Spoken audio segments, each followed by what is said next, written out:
Advocate ASHA Unnithan advocate ASHA Unnithan ഇവിടെ നമ്മൾ ഈ മെഡിക്കൽ ഇപ്പോൾ എനിക്ക് തോന്നുന്നത് കേരളത്തിൽ ഇപ്പോൾ ഏറ്റവും അധികം ചർച്ച ചെയ്യുന്ന ഒന്നാണ് ഈ മെഡിക്കൽ നെഗ്ലിജൻസ് എന്ന് പറയുന്നത്. ഇപ്പോൾ ഞാൻ കണക്കുകളൊക്കെ നോക്കിയപ്പോൾ അമേരിക്ക പോലെ വളരെ സമ്പന്നമായ വളരെ വികസിതമായ ഒരു രാജ്യത്ത് പോലും മെഡിക്കൽ നെഗ്ലിജൻസിൻ്റെ ഭാഗമായി ജീവൻ നഷ്ടപ്പെടുന്ന അപായപ്പെടുന്ന അവരുടെ എണ്ണം വളരെ കൂടുതലാണ്.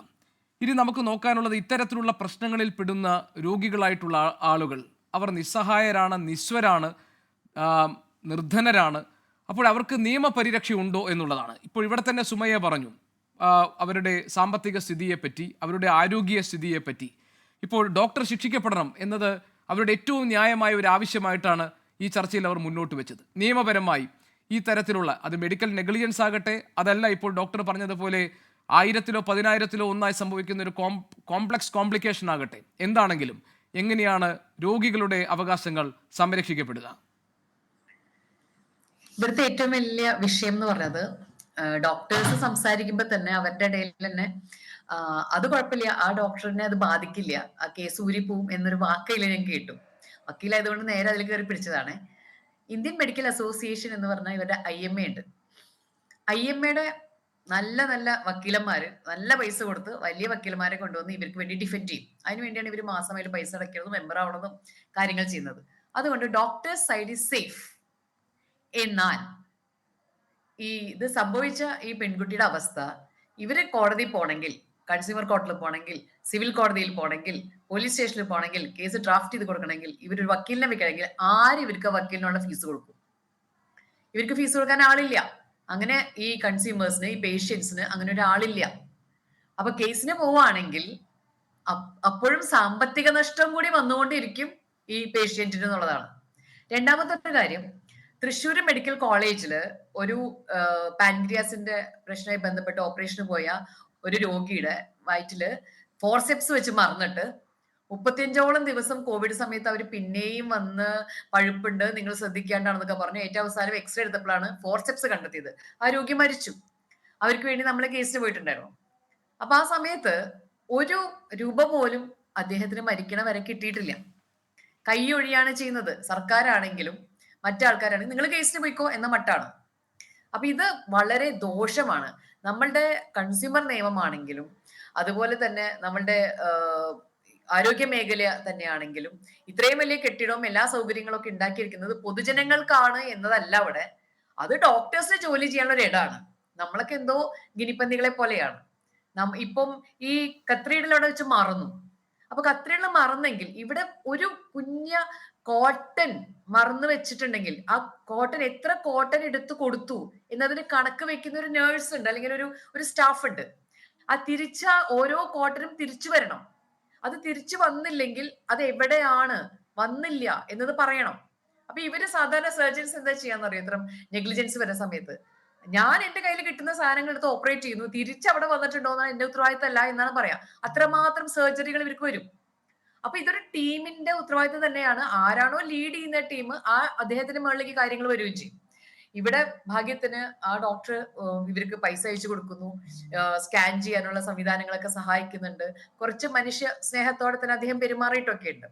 പക്ഷെ ഇവിടുത്തെ ഒരു ആത്യന്തികമായ പ്രശ്നം എന്ന് പറഞ്ഞാൽ ഗവൺമെന്റ് ഇതിലൊരു വലിയ സ്റ്റെപ്പ് എടുത്തേ മതിയാവും. കാരണം ഇത്തരം വിഷയങ്ങൾ വരുമ്പോൾ എന്താ പറയാ, ആക്ട് ഓഫ് ഗോഡ് അല്ലെങ്കിൽ അൺഫോർസീൻ ഇഫക്റ്റ് എന്നൊക്കെയാണ് ഇതിനെ പറയാൻ പറ്റുക. അതായത് ഞങ്ങൾക്കൊന്നും കണ്ടുപിടിക്കാൻ പറ്റും, പക്ഷെ ഇവർക്ക് അറിയാം സിമറിലൂടെ ഒരു എന്താ പറയാ കത്രീഡൽ കയറ്റുകയും അത് ബാക്കിയുള്ള കാര്യങ്ങൾ ചെയ്യുമ്പോൾ എംബോളൈസ് ചെയ്യാനുള്ള സാധ്യത എത്രയോ കേസുകൾ ഉണ്ടായിട്ടുണ്ട്. നമ്മുടെ സംവിധായകൻ സച്ചി പോലും മരിച്ചുപോയത് എംപ്ലോയീസിന്റെ ഭാഗമായിട്ടാണെന്ന് ഇവർക്കൊക്കെ അറിയാവുന്ന കാര്യം തന്നെയാണ്. അപ്പൊ ഈ എംപ്ലോയീസിങ് ഈസ് അത്രയും സീരിയസ് ആണ്. പക്ഷെ ഈ കേറിയിരിക്കുന്ന ആ എന്താ പറയാ ആ ഒരു വെയിൻ ഭാഗ്യത്തിന് നമ്മുടെ ശരീരമായി ചേർന്ന് പോകുന്ന ഒരു വെയിൻ ആയതുകൊണ്ട്, മറ്റേ ഫോർസെപ്സോ കത്രികയോ മറ്റു സാധനങ്ങളോ കോട്ടനോ ഒന്നും അല്ലാത്തത് കൊണ്ട് അതിങ്ങനെ ചേർന്നിരിക്കുന്നു എന്ന് മാത്രം. 25 വയസ്സായിട്ടേ ഉള്ളൂ, വിവാഹം കഴിഞ്ഞു എന്ന് തോന്നുന്നു. നോക്കൂ, ഒരു വിവാഹം കഴിയാത്ത അല്ലെങ്കിൽ ഒരാൾക്കാണെങ്കിൽ ഹൃദയത്തിന്റെ അകത്ത് ഒരു എക്സ്ട്രാ സാധനം ഇരിക്കുന്ന ആളുടെ കല്യാണം കഴിയ പോലും ഇല്ല, ഒരു ജോലി കൊടുക്കില്ല, ഒരു ഹാർഡായിട്ടുള്ള കാര്യം ചെയ്യാൻ അവർക്ക് പോലും പേടിയായിരിക്കും. ഇനിയുള്ള അവരുടെ ലൈഫിലെ എല്ലാ ഘട്ടങ്ങളിലും അവർ ഭയത്തോടെയാണ് ജീവിക്കേണ്ടാവുക. അപ്പൊ ഇത് റിമൂവ് ചെയ്ത് ഇവർക്ക് വേണ്ടുന്ന അത്രയും ആധുനികമായിട്ടുള്ള കേരളത്തിൽ ഇല്ലെങ്കിൽ വേറെ എവിടെയാച്ചാ പോയി അത് ചെയ്ത് അതിന് വേണ്ടുന്ന ഇവരുടെ പ്രൊട്ടക്ഷൻ, ഇവരുടെ ചെലവ്, ഇവർക്ക് വന്നിട്ടുള്ള സാമ്പത്തിക നഷ്ടം, ഇവർക്ക് ജോലിക്ക് പോകാൻ പറ്റാണ്ടിരിക്കുമ്പോൾ ഏർണിംഗ് മെമ്പർ നിലയിൽ ഇവർക്ക് കൊടുക്കേണ്ട പൈസ, ഇതൊക്കെ ഏറ്റെടുക്കേണ്ട ഈ IMA പോലെ തന്നെ പേഷ്യൻസിന് വരുന്ന ഇത്തരം മെഡിക്കൽ നെഗ്ലിജൻസ് കാരണം സംഭവിക്കുന്ന ഇത്തരം കെടുതികളെ അഡ്രസ് ചെയ്യാനുള്ള ഒരു സംവിധാനം നമുക്ക് ഇല്ല ഇതുവരെ. അത് നമ്മൾ പിന്നെയും കൈയും കാലും പിടിച്ച് മന്ത്രിയുടെ അടുത്ത് പോണം, സെക്രട്ടറി അടുത്ത് പോണം, അവരുടെ അപ്പോയിന്റ്മെന്റ് കിട്ടണമെങ്കിൽ ഒരാൾ വേണം. ഇങ്ങനെയുള്ള ഈ നൂലാമാലകളുടെ പുറകെ ഈ പെൺകുട്ടി, ഈ സ്ത്രീ അല്ലെങ്കിൽ ഈ രോഗി തന്നെ നടന്നുകൊണ്ടിരിക്കണം എന്നുള്ള അവസ്ഥയുണ്ട്. അല്ല, ഇതിൽ തന്നെ അഡ്വക്കേറ്റ് ആശ ഉണ്ണിത്താൻ, ആരോഗ്യ വകുപ്പ് ഡയറക്ടർ പറഞ്ഞത് ഞങ്ങൾ ഏപ്രിലിൽ തന്നെ അന്വേഷണം തുടങ്ങിയതാണ്, നേരത്തെ തന്നെ ഞങ്ങൾ കണ്ടെത്തിയതാണ്, ഇതിൽ മറ്റ് പ്രശ്നങ്ങളൊന്നും ഇല്ല എന്നാണ്. നമ്മൾ കണ്ടു ആരോഗ്യമന്ത്രിയും ആദ്യം അവരുടെ പ്രതികരണം നൽകിയപ്പോൾ എല്ലാം ആരോഗ്യ വകുപ്പ് ഡയറക്ടർ വിശദീകരിച്ചിട്ടുണ്ടെന്നായിരുന്നു. പിന്നീട് ഇത് കൂടുതൽ സെപ്റ്റിക് ആയപ്പോഴാണ് ഈ പ്രശ്നത്തിൽ പിന്നീട് ഇവർക്ക് അനുകൂലമായ തരത്തിലൊരു ഇടപെടൽ ഉണ്ടായത് ആരോഗ്യ വകുപ്പിൽ നിന്ന്. അതെ, ഭാഗ്യത്തിന് ഈ കേസിൽ കുറച്ച് നല്ലൊരു രീതിയിൽ ഇടപെടൽ വന്നിട്ടുണ്ട് കേട്ടോ. ഇപ്പൊ ഞാൻ പറഞ്ഞില്ലേ, എന്റെ ക്ലയന്റ് ആയിട്ടുള്ള ആ രോഗി മരിച്ചുപോയി. ആ ഫോർസെപ്സ് ഇരുന്ന രോഗി മരിച്ചു. പുറത്ത് പോയിട്ട് എക്സ്റേ ഒക്കെ നോക്കിയിട്ട് അറിയാൻ പറ്റിയതും അവര് അദ്ദേഹം മരിച്ചു പോവുകയും ചെയ്തു. ഇവരുടെ കാര്യത്തിൽ കുറച്ചും കൂടി ഒരു മനുഷ്യ പരിഗണനയോടെ, മനുഷ്യത്വത്തോടെ പെരുമാറിയിട്ടുണ്ട്. പക്ഷേ ഇങ്ങനെ ഓരോരുത്തരും നിങ്ങളെ പോലെയുള്ള മീഡിയയോ അല്ലെങ്കിൽ മറ്റാൾക്കാരോ അല്ലെങ്കിൽ ഇത്തരം പ്രഷറോ, ഇവർക്ക് അറിയാലോ, ഒരു പോസ്റ്റിൽ നിന്ന് മറ്റൊരു പോസ്റ്റിലേക്ക് ഓടി ഇങ്ങനെ ബഹളം വെച്ച് കേരളത്തിന്റെ വലിയൊരു വിഷയമായി പ്രൈം ടൈമിൽ കൊണ്ടുവന്ന് ചർച്ച ചെയ്ത് എന്നൊക്കെയാണ് ഇവരുടെ അവകാശം നമ്മൾ നേടിയെടുക്കുന്നത്. എന്നാൽ ഇവിടുത്തെ ഡോക്ടേഴ്സ് വളരെ സേഫ് ആണ്. അവർക്ക് എന്തെങ്കിലും വിഷയം വന്നാൽ അവരുടെ ജോലി, ഒന്ന് സർക്കാർ ആശുപത്രി ആണെങ്കിൽ കൃത്യമായി തന്നെ അവർക്ക് എല്ലാവിധ ഗുഡ് ഫെയ്ത്തിൽ ജോലി ചെയ്യുന്നു, അതിന്റെ എല്ലാവിധ ബെനിഫിറ്റ് കിട്ടുന്നു. രണ്ടാമത്തെ കാര്യം എന്ന് പറഞ്ഞാൽ അവർക്ക് ഡിഫെൻഡ് ചെയ്യാനുള്ള അഡ്വക്കേറ്റ്സ് ഫ്രീ ഓഫ് കോസ്റ്റ് അവർ IMA എന്ന് വരികയാണ്. അപ്പൊ ഇവർക്ക് യാതൊന്നും ബാധിക്കുന്നില്ല. പക്ഷെ ബാധിക്കുന്നത് മുഴുവനും ഇവിടെ വന്ന് നിൽക്കുന്ന ഈ അനുഭവിക്കുന്ന രോഗികൾക്കാണ്. Already she's a patient.